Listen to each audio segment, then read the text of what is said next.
Hello दोस्तों, मैं धर्मेंद्र बघेल और निर्मल एकेडमी में आपका स्वागत है। तो चलिए दोस्तों स्टार्ट करते हैं आज की साइंस स्पेशल की वीडियो। दोस्तों एएमपी पुलिस और रेलवे एनटीपीसी ग्रुप डी के लिए दोस्तों बहुत ही इम्पोर्टेंट क्वेश्चन सेशन है दोस्तों। ये एनसीईआरटी बेस्ड क्वेश्चन है दोस्तों। अपन पहले पहले बायोलॉजी के क्वेश्चन स्टार्ट करते हैं दोस्तों।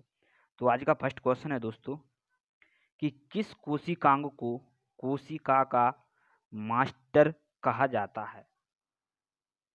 क्वेश्चन दिया है दोस्तों कि किस कोशिकांग को कोशिका का मास्टर कहा जाता है।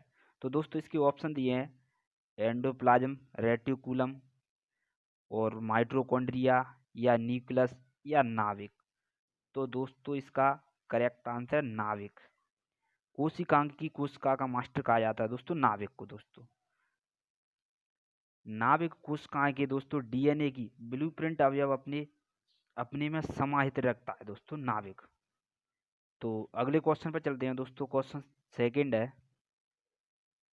कि किस कोशिकांग को कोशिका का प्रोटीन कारखाना कहा जाता है। तो इसकी ऑप्शन दिए हैं दोस्तों हरितलवक या लाइसोसोम या माइटोकॉन्ड्रिया या राइबोसोम।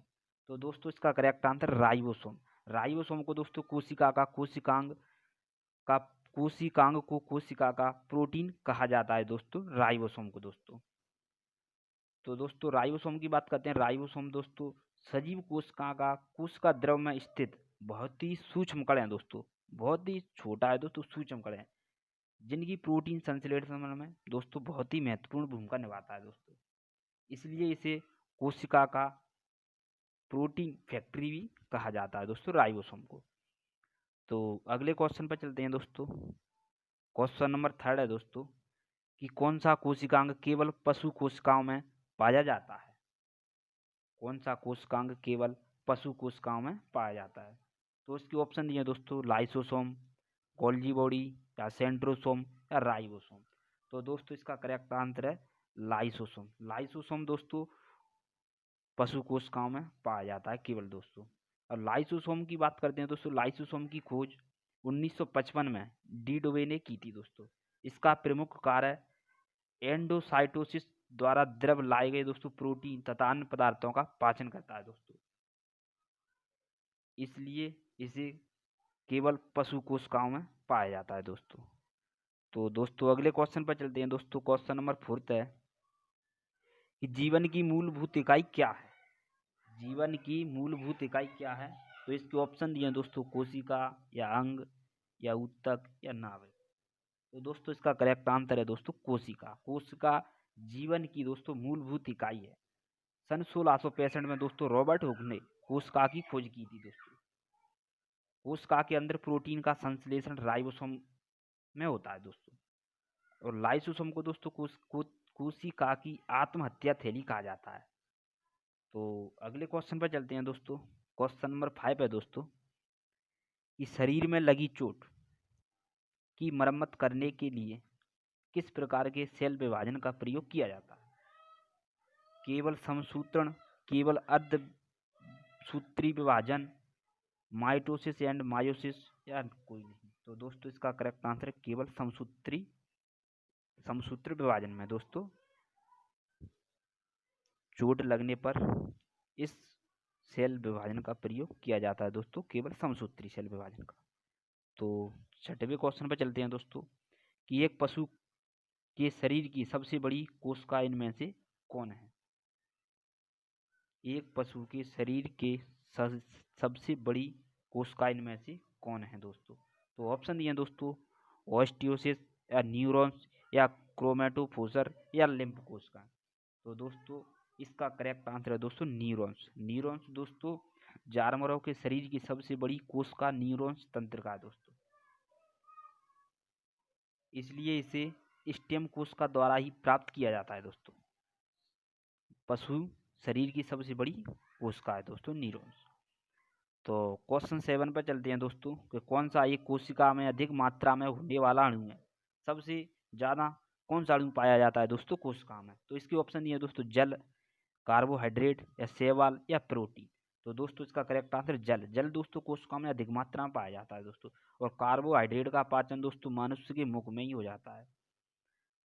और अगले क्वेश्चन पर चलते हैं दोस्तों। क्वेश्चन नंबर 8 है कि कोशिका सिद्धांत किस पर लागू नहीं है।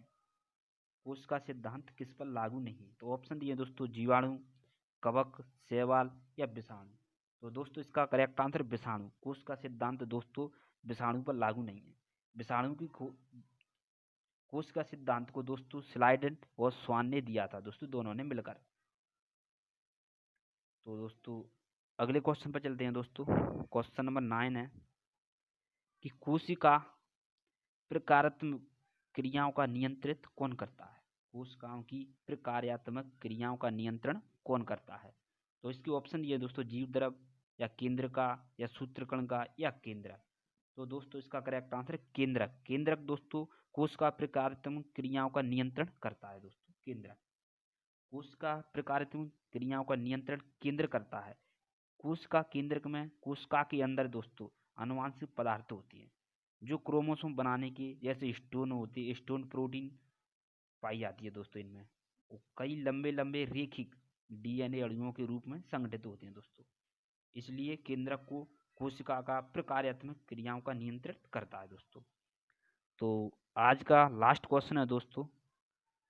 क्वेश्चन नंबर 10 है दोस्तों कि सूत्री विभाजन के चरण का नाम बताएं जिसके दौरान विभाजित सेल के गुणसूत्र मध्य रेखा में स्थित होते हैं। तो इसके ऑप्शन दिए हैं दोस्तों एनाफेज, टेलीफेज, मेटाफेज या प्रोफेज। तो दोस्तों इसका करेक्ट आंसर मेटाफेज। मेटाफेज में दोस्तों सेल के गुणसूत्र मध्य रेखा में स्थित दिखाई देते हैं दोस्तों। सूत्री विभाजन दोस्तों मुख्यतः जनन कोशिकाओं के अतिरिक्त सभी जीवित कायिक कोशिकाओं में होता है दोस्तों। सूत्री विभाजन प्रक्रियाओं के अंतर्गत दोस्तों एक कोशिकीय जीवधारी एवं बहुकोशिकीय जीवधारियों में वृद्धि होती है। जीवधारियों में सूत्री विभाजन की क्रिया निरंतर चलती रहती है दोस्तों। जैसे पौधों में सूत्री विभाजन मुख्यतः कोशिकाओं में होता है, विभेद्योदित कोशिकाओं में होता है दोस्तों। ये कोशिकाएं जड़ या तने में शीर्ष पर स्थित रहती हैं दोस्तों। तो दोस्तों आज की वीडियो में इतना ही रखते हैं दोस्तों। आप इस चैनल पर दोस्तों पहली बार आए तो दोस्तों इसको सब्सक्राइब करें और पास में दिए हुए बेल आइकन को दबाएं दोस्तों, ताकि आने वाली वीडियो की नोटिफिकेशन आपके पास पहुंच सके दोस्तों। और इस चैनल पर रेलवे और एमपी पुलिस की तैयारी दोस्तों, करंट अफेयर्स और साइंस की दोस्तों 0 लेवल से टॉप लेवल तक कराई जाएगी दोस्तों। इसलिए आप इस चैनल को सब्सक्राइब करें दोस्तों। तो चलिए दोस्तों आज की वीडियो में इतना ही रखते हैं दोस्तों। Thank you, bye bye, take care.